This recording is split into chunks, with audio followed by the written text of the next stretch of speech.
Hello, ici Philippe Fabignon, le producteur TV Storyteller. Je suis heureux de vous recevoir sur ma chaîne YouTube pour que vous puissiez apprendre les principes du storytelling, mais aussi du marketing et encore bien d'autres choses qui vont vous aider à la pérennité de votre business ou à développer une clientèle pour que vous puissiez accroître votre chiffre d'affaires.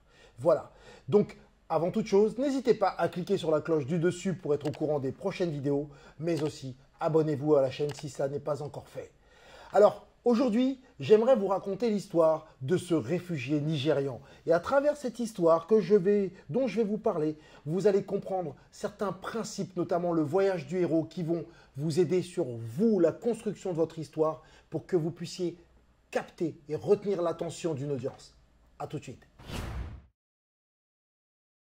Connaissez-vous la belle histoire de Tani Adewumi? C'est un jeune réfugié nigérian devenu champion d'échecs aux États-Unis, ce qui n'est pas rien. Et cette histoire a fait le tour du monde des médias. Je vais vous dire dans quelques instants pourquoi et aussi comment vous, à travers ces principes, vous allez aussi pouvoir faire parler de votre produit et de votre projet. En plus d'être une histoire positive et inspirante, elle détient des éléments d'un storytelling réussi. Et ces éléments, vous pourrez les utiliser pour raconter vos propres histoires, celles de votre entreprise ou encore de vos produits. Alors, avant toute chose, je vous le répète encore d'abord, et je ne cesserai de le dire, je vous invite à vous abonner à la chaîne si cela n'est pas encore fait et cliquez sur la cloche pour être averti des vidéos à venir, des prochaines vidéos. Alors, cette histoire, on va commencer sur ce storytelling. C'est énorme. Laissez-moi vous raconter cette histoire, celle de Tani, ce jeune Nigérian qui est arrivé comme un réfugié, on les appelle les migrants. Sauf que lui, il est arrivé aux États-Unis après avoir fui le Nigeria avec sa famille. Tani Adewumi est devenu champion d'échecs à seulement 10 ans.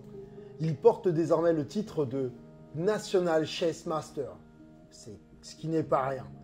Une belle histoire débutée il y a quelques années déjà, alors que le jeune réfugié, alors âgé de 7 ans, avait été recueilli avec sa famille dans un centre pour sans-abri, de New York. Inscrit à l'école, il entre dans le club d'échecs et devient bon, mais voire très bon. Tout le monde le pousse alors à participer à des championnats. Mais le jeune Tawani a sa famille qui n'a pas les moyens pour l'aider financièrement. Donc il va y avoir une cagnotte qui va se créer en ligne. Et elle va être ouverte à cette époque et je crois qu'elle va lui permettre de récolter environ 250 000 $, ce qui n'est pas rien. 3 ans plus tard, à 10 ans, 7 mois et 28 jours exactement, il est ainsi devenu le 28e joueur le plus jeune à devenir maître d'échecs aux États-Unis. Tani vise désormais plus haut. Il dit c'est celui qui le dit, je veux être le plus jeune grand maître international. Pour cela, il devra détrôner le russe qui s'appelle Sergei Karyakin, il me semble, qui avait obtenu ce titre à l'âge de 12 ans et 7 mois en 2002. Cette histoire est incroyable. Effectivement, elle est émouvante et inspirante. Elle suscite l'émotion et capte directement l'attention du lecteur. Elle amène des paradoxes, c'est vrai. Comment un jeune avec sa famille, réfugié, peuvent détenir un tel savoir ou un tel talent. Dans cette histoire, on retrouve les éléments en fait du voyage du héros de Joseph Campbell, les 6 étapes pour créer son storytelling, que je vous invite, ce bouquin, à vous procurer d'urgence parce qu'il est énorme. Dans le numéro 1, si j'ai envie de vous dire, ça s'appelle le monde ordinaire. Il s'agit de la situation de départ qui permet d'introduire le héros et son environnement. Dans le cas de Tani, c'est simple, c'est un enfant qui vit avec sa famille au Nigeria. N'hésitez pas à mettre de la vulnérabilité dans votre monde ordinaire et de dire que la vie est simple, avec peut-être un grand rêve. Le numéro 2, c'est l'appel à l'aventure, le deuxième principe. C'est une personne ou un événement extérieur qui confronte le héros à un obstacle et le pousse à se mettre en route. Le héros quitte donc son monde ordinaire pour faire face à l'inconnu. Pour Tani et sa famille, ils ont fui le Nigeria à cause des menaces terroristes de Boko Haram et se réfugient aux États-Unis. Ils arrivent à New York, comme beaucoup de migrants africains, et ils vont être sans abri. Voilà. Et ça va être un déclencheur, ce qui va le mettre dans l'aventure. Et ce qui va arriver au point numéro 3, c'est la quête du héros. Notre héros quitte son monde connu pour un monde inconnu en vue d'accomplir une mission. Il y a un objectif à atteindre, une quête à mener. Pour revenir sur Tani, sa quête, elle est de réussir à s'adapter dans ce nouveau monde et à survivre. Il découvre à l'école qu'il a un talent caché et ce talent, c'est celui des échecs, d'un joueur d'échecs, un génie limite. Le 4e point, c'est la confrontation.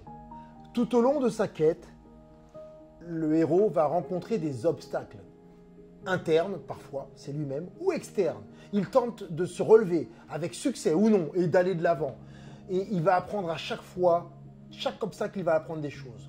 Le talent de Tani est vite reconnu, mais sa famille n'a pas d'argent pour payer les frais de participation au tournoi d'échecs. Une cagnotte en ligne lui permettra de récolter des fonds. Vous voyez l'obstacle? L'obstacle, il est parfois de l'ordre de budgétaire, financier. Numéro 5, c'est la résolution. Le héros s'engage dans un combat final. Il remporte une victoire et gagne une récompense. En fait, cette résolution peut ne pas être heureuse. Le héros peut ne pas réussir aussi, mais il va apprendre des choses. 3 ans après son arrivée aux USA, Tani devient champion d'échecs et sort sa famille de la misère. Et vous vous rendez compte? Quelle histoire! Quelle histoire! Et quand on arrive à ce message-là, ça arrive au point numéro 6, qui est la morale. La morale, c'est notre héros qui va tirer des leçons de son voyage. Il n'est plus le même, il n'est plus la même personne, celle qui est au début de ses aventures. Il s'est transformé, il contribue maintenant à améliorer le monde, en donnant ainsi un sens à sa propre aventure. La morale de l'histoire de Tani est que tout est possible. Peu importe d'où l'on vient. On a tous un talent, une compétence cachée à développer, à mettre en avant et à partager. On peut être réfugié.